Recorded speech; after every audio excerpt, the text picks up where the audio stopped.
계속해서 시편 20장 보겠습니다. 주께서 고난의 날에 내게 들으시고 야곱의 하나님의 이름이 너를 지키시며 성소로부터 내게 도움을 보내시고 시온으로부터 내게 힘을 주시며 너의 모든 제사들을 기억하시고 네 번제의 희생을 받으시기를 원하며 셀라.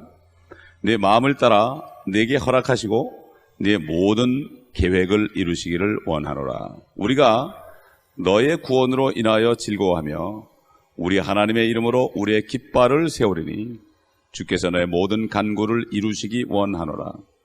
이제 나는 주께서 그의 기름 부음 받은 이를 구원하심을 아노니 그는 그의 오른손이 구원하시는 힘으로 그의 거룩한 하늘에서 그의 말을 들으시리라. 어떤 이들은 병거들을 의지하고 어떤 이들은 말들을 의지하나 우리는 주 우리 하나님의 이름을 기억하리로다. 그들은 굽어 엎드러졌으나 우리는 일어나 바로 서는도다. 주여 구원하소서. 우리가 부를 때에 왕은 우리를 들으소서. 주님께서는 사마리아 여인에게 구원이 유대인에게서 난다 그랬습니다. 하나님의 계획, 에베소 1장 7절인 것처럼 때에 찬 경륜은 다니엘에게 계시된 것처럼 71회로 기한을 정했습니다. 71회라는 것은 7년에 70번, 490년입니다. 성전을 재건하라는 그러한 명이 떨어진 이후부터 490년을 정해놨어요. 그런데 기름 부분 받은 이가 끊어진 때, 그때가 바로 이스라엘이 왕이 없어졌기 때문에 이스라엘의 역사가 중단된 것입니다. 그래서 그때가 바로 다니엘에게 예언한 그 성전 재건을 시작한 그때로부터 483년 만에 주님께서 십자가에서 죽으셨습니다. 그래서 이스라엘, 야곱의 자손, 이스라엘 자손의 그 역사는 나라가 없어지고 결국 2000여 년을 지금까지 흘러온 거죠. 1948년에 독립을 했습니다. 그래서 이스라엘은 진짜 왕인 예수 그리스도가 올 때 끝납니다. 그래서 결국 7년 동안의 환란, 주님이 공중 재림하시고 7년 동안의 환란 한 일회가 채워지면 모든 세상의 역사는 끝나는 것입니다. 그렇기 때문에 하나님의 모든 말씀의 그 중심은 바로 이스라엘입니다.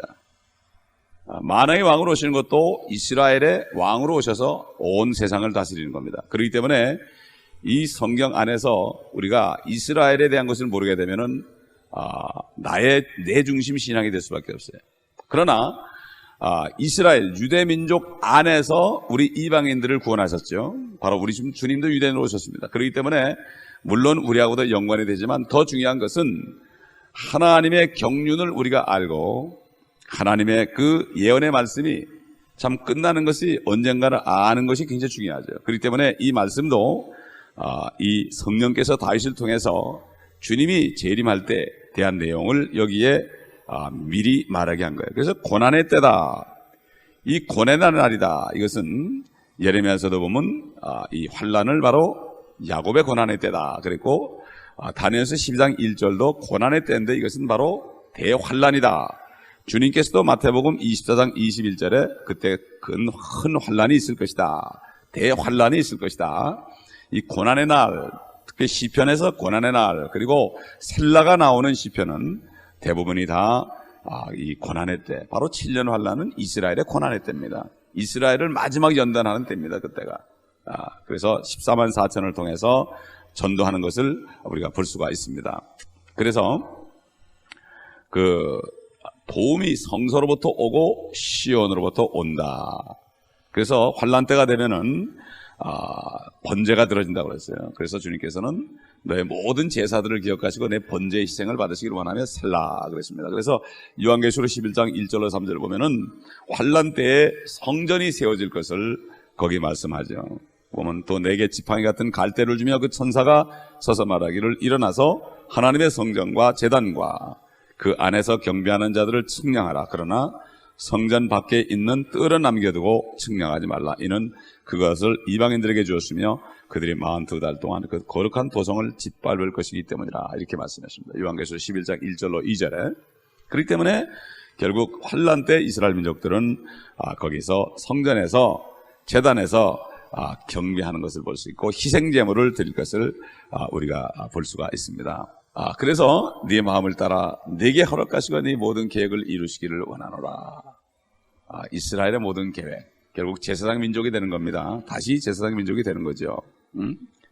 그래서 여기 보게 되면은 5절 보게 되면은 우리가 너의 구원으로 인하여 즐거워하며 우리 하나님의 이름으로 우리의 깃발을 세우리니 주께서 내 모든 간구를 이루시기를 원하노라. 다시 우리가 나옵니다. 이것은 뭔가 하면은 이제 때가 되면은 모든 이방 민족들이 이스라엘을 우러러보고 우리가 너의 구원으로 인하여 즐거워하며 이스라엘이 드디어 구원받는구나 즐거워하며 우리 하나님의 이름으로 우리의 깃발을 세울 것이다. 그래서 주의 하나님의 너의 모든 간구를 이루시기를 원하노라. 결국 다윗의 위를 영원히 경고하게 한다고 그랬죠. 하나님께서 다윗의 위를 영원히 경고한다고 했어요. 다윗도 내려와서 에스겔 34장인가 보게 되면 다윗도 37장인가 보면 다윗도 이 땅에 내려와서 왕이 될 것이다. 이렇게 성경은 예언하고 있는 것을 볼 수가 있습니다. 그래서 신명기 32장 43절에 보면은 나중에 이방 민족들이 어떻게 할 것인가 거기에 대해서 여기 나오는데 이렇게 얘기했습니다. 오 너희 민족들아 주의 백성과 함께 즐거워하라. 이는 주께서 자기 종들의 피를 갚으실 것이요 재림하신 거죠. 주의 대적들에게 복수하실 것이나 자기 땅과 자기 백성에게는 자비를 베푸실 것이나. 이 신명기에 나오는 이 32장 43절의 예언의 말씀이 주님이 재림하실 때 그때 이루어질 것을 여기 얘기하고 있습니다. 기름 부음 받으니 이것은 개인적으로 다윗을 얘기할 수가 있고 최종적으로는 기름 받은 이가 그리스도 예수 그리스도를 얘기하죠. 그래서 결국 이제 저 그리스도는 이스라엘에 대한 마지막 공격을 위해서 자기 병력을 모을 것이라고 스가랴서 14장 1절로 6절에 나오죠. 요엘서 3장 11절에 나오죠. 그런 말씀이 나오죠. 그래서 요한계시록 19장 20절 아마겟돈에서 그들은 굽어 엎드려지게 되죠. 8절에 보면은 그들은 굽어 엎드려졌으나 그랬습니다. 우리는 일어나 바로 서는도다. 우리 하나님, 우리 유대인들, 이스라엘 민족은 일어서는도다. 7절에 어떤 이들은 병거를, 어떤 이들은 말들을 의지하나 우리는 주 우리 하나님의 이름을 기억하리로다. 하늘에 계신 우리 아버지여, 하나님께서 주님께서는 이스라엘 민족에게 우리 아버지여 이렇게 부르라고 그랬죠. 그러나 우리는 성령 안에서 내 아버지, 아버지라 부를 수 있다고 그랬습니다. 물론 유대인도 성령으로 거듭난 사람은 똑같습니다. 그래서 그리스도의 복음도 첫째는 유대인에게요, 둘째는 헬라인에게라고 그랬습니다. 모든 게 첫째가 유대인이에요. 그만큼 그들은 고통을 당했고 고통을 당하고 있습니다. 하나님의 선민으로서 자격을 갖추기 하기 위해서 계속 지금까지 수천 년 동안을 그들은 용광로에서 단련되는 금처럼 7번 단련돼요. 참 말씀처럼 욥이 얘기한 것처럼 내가 연단을 받은 후에 정금같이 되리란 것처럼 바로 욥은 바로 이스라엘을 대표하고 물론 요즘에 그리스도인들도 마찬가지로 얘기할 수 있습니다. 그래서 결국 그때 되면 모든 이방민족 적그리스도에 있는 모든 그 군대들은 다 무너져 버리고 주님의 선민들이 일어나고 하나님의 자녀들이 일어날 것을 얘기합니다. 그 9절 보면 주여 구원하소서 우리가 부를 때 왕은 우리를 들으소서. 여기서 첫째 왕은 유대인의 왕입니다. 네가 유대인의 왕이냐? 그러니까 그렇다고 그랬습니다. 그래서 주님이 죽으셨을 때 십자가 위에 유대인의 왕이라고 헬라어, 히브리어, 라틴어 세 가지 언어 모든 민족의 언어로 기억했고 적어놨는데 이스라엘 민족이 거기 자칭이라고 쓰라고 그러니까 유대인들이 빌라도에게 자칭이라고 쓰라고 그러니까 나는 쓸 것을 썼다고 그랬습니다. 하나님께서 시킨 거죠. 오늘날도 우리 그리스도인들은 이 유대인들처럼 이런 기도를 할 수가 있습니다. 1절에 주께서 내게 들으시고 나를 지키시기를 기도할 수 있습니다. 똑같습니다. 우리는 참 하나님의 자녀가 됐기 때문에 이 기도는 물론 할 수 있어요. 우리는 환난 때 하는 기도가 아니라 지금 이 기도를 할 수 있습니다. 이 본문의 기도는 환난 때 이스라엘 민족이 하는 기도죠. 구원해달라고 기도하는 겁니다. 그러나 우리는 지금 주님 내게 들으시고 나를 지켜주시옵소서 이런 기도를 할 수 있고 또 해야 됩니다. 또 2절에 주께서 내게 힘을 주시고 도움을 주옵소서 하는 기도. 주님이 내게 힘을 달라. 주님이 내게 힘을 달라. 이스라엘 민족은 성서로부터 시온으로부터 힘을 주지만 그러나 우리는 지금 바로 우리 안에 계신 주님이 힘을 주셔야 된다. 그래서 사도 바울은 능력 주시는 그리스도를 통하여 내가 모든 것을 할 수 있다. 그 능력이 무엇이냐? 능력이 무엇인가에 대해서 사도 바울은 나는 비천에 처할 줄도 알고 나는 참 가난에 처할 줄도 알고 모든 환경에 다 처할 줄 안다. 바울이 그렇게 얘기했습니다. 그렇기 때문에 결국은 능력이라는 것은 이 세상을 이기는 능력이죠. 무슨 뭐 기적을 베푸는 능력이 아니라 아무리 어려워도 내가 복음을 전할 수 있는 그런 능력. 보통 사람들은 그냥 조금 어려움만 오면 그냥 다 팽개치고 그러죠. 복음 전하는 것도 팽개치고 그러는데 진짜 능력은 모든 것을 할 수 있는 겁니다. 그래서 주님께서 승천하시기 전에 성령이 너에게 임하시면 능력을 받으리니 너희가 예루살렘과 온 유대와 사마리아와 땅끝까지 이르러 내게 증인이 될 것이다 그러십니다. 능력을 받아야만 증인이 되는 거죠. 능력 없이는 안 되는 거예요. 능력이라는 게 몇 개 아니에요. 그리스도를 증거하는 게 힘의 능력이에요. 근데 그 어렵죠. 사탄이 공격합니다. 자기 자식을 뺏어가기 때문에 공격하니만 그러기 때문에 우리는 기도를 통해서 주께서 힘을 주시는 그 능력을 받아서 성령 충만을 받아서 어떤 어려움이 와도 눈 하나 깜짝하지 않고 일을 할 수 있는 거죠. 그래서 어떤 일반 목사님은 자기 부인이 자기 눈에서 보는 앞에서 강간을 당하고 두 자녀들이 죽임을 당하는데도 그걸 보면서도 장사 지내고 바로 복음을 전하러 갔다고 그래요. 이게 바로 능력이에요. 이게. 예? 보통 사람 같은 다 팽개치고 원망하겠죠. 또 한국의 어떤 목사님은 부흥사가 건물을 짓다가 돈이 모자라 가지고 빚쟁이들이 오니까 하나님께 원망하면서 나 다 때리치겠다고 그랬대요. 이 능력이 아니죠. 능력이 무슨 다니면서 막 기도해주고 능력이 아니라 능력은 내가 하나님의 능력을 받아서 성령 충만을 통해서 어떤 일이 와도 모든 것을 이길 수 있는 거예요. 이건 기도를 통한 금식을 통해서 안 돼. 우리 성도들에게 이걸 기도를 해야 되는데 기도해서 능력이 와야 되는데 그걸 안 하니까 삶 속에서 패배를 당하고 고통을 당하는 겁니다. 우리가 오늘 성도들을 위해서 중보기 돼야 됩니다. 저들이 기도해야 되는 것을 알아야 되는 거예요. 에? 말씀만 가지고 안 되는 거예요. 말씀은 장작이고 기도는 불같은 성령을 받는 거예요. 장작이 타야만 능력이 나오는데 장작 그대로 그냥 젖은 장작 상태로 있으니까 능력이 나타나지 않죠. 주께서 내게 힘을 주시고 도움을 보내시기를 기도해야 됩니다. 또 3절에 보면은 주님께서 모든 것을 기억한다고 그랬죠. 주께서 나를 기억하시고 받아주옵소서. 나를 기억해 주옵소서. 그리고 주께서 내게 응답하시고 내 요청을 이루어 주옵소서. 이렇게 4절에 있는 것처럼 주님께서 모든 계획을 이루어준다고 그랬잖아요.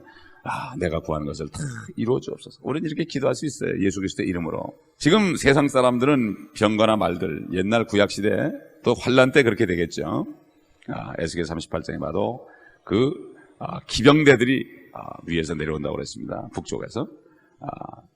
그러나 우리는 이 땅에서 어떤 것보다도 그 이름 예수 안에 구원이 있기 때문에 예수 그리스도 안에 있는 능력을 그 구원을 우리가 원해야 되죠. 지금 뭐 물질도 아니고 기름도 아니고 에너지도 아니고 탱크도 아니고 비행기도 아니고 어떤 것도 아니고 우리는 예수 그리스도 안에 있는 구원의 능력을 우리는 의지해야 됩니다.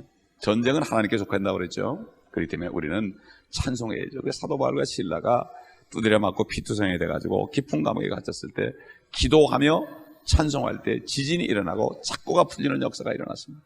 되게 보면 어려울 때 오히려 기도하고 찬송해야 되는데 어려움은 낭비하고 모든 일이 잘 될 땐 찬송하는데 거꾸로 한다고요. 그러나 우리는 어둠 후에 빛이 오는 것을 알고 어둠 후에 빛이 오지요. 그렇기 때문에 어두울 때 우리가 기도하며 찬송할 때 주의 능력이 나타납니다. 착고가 풀어지는 거예요.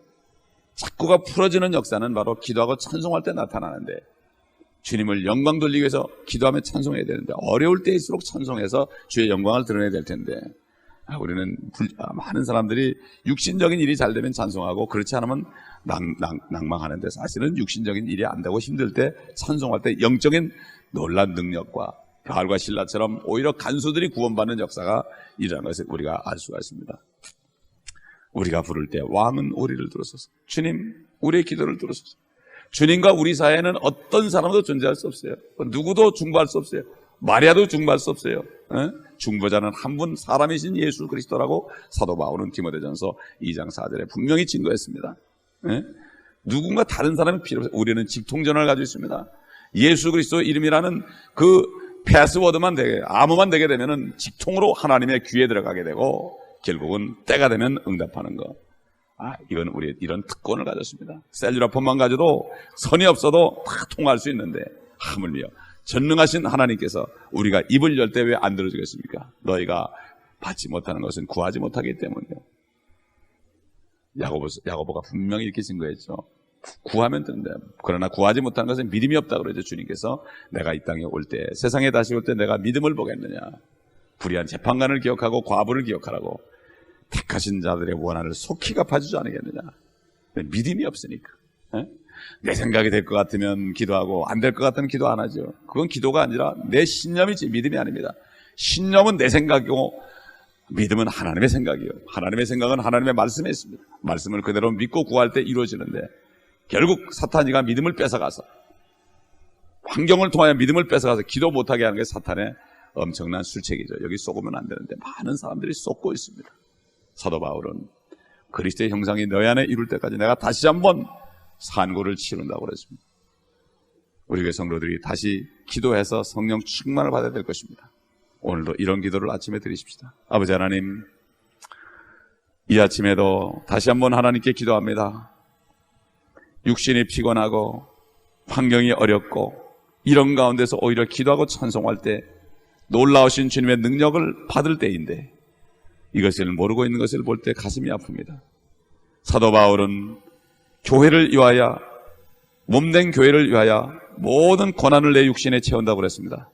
아버지 하나님, 이 교회에 속한 지체들 깨닫고 기도하며 찬송하며 능력으로 시작하는 하루하루를 살아갈 수 있도록 도와주시옵소서.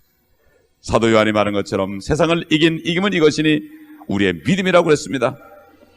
아버지 하나님, 기도를 통하여 성령 충만 받을 때 믿음을 가지고 하나님의 말씀대로 순종할 때 혼들이 정결케 되므로 아버지 하나님이여, 범사가 잘 되고 강건할 텐데 강건한 방법이 세상적인 메디칼적인 방법이 아니라 하나님의 법칙대로 해야 될 텐데 성도들 깨닫고 연약하고 힘들수록 기도하고 금식함으로 능력을 회복하여 그리스도의 증인의 역사를 감당하다가 주님 오실 때 칭찬받는 성도들 되시도록 도와주시고 성도들의 가정과 저들의 심령 속을 속이고 저들을 낙심시키고 어렵게 만드는 모든 사탄의 권세 예수 그리스도의 이름으로 명령하노니 다 떠나갈지어다. 감사드리며 우리 주 예수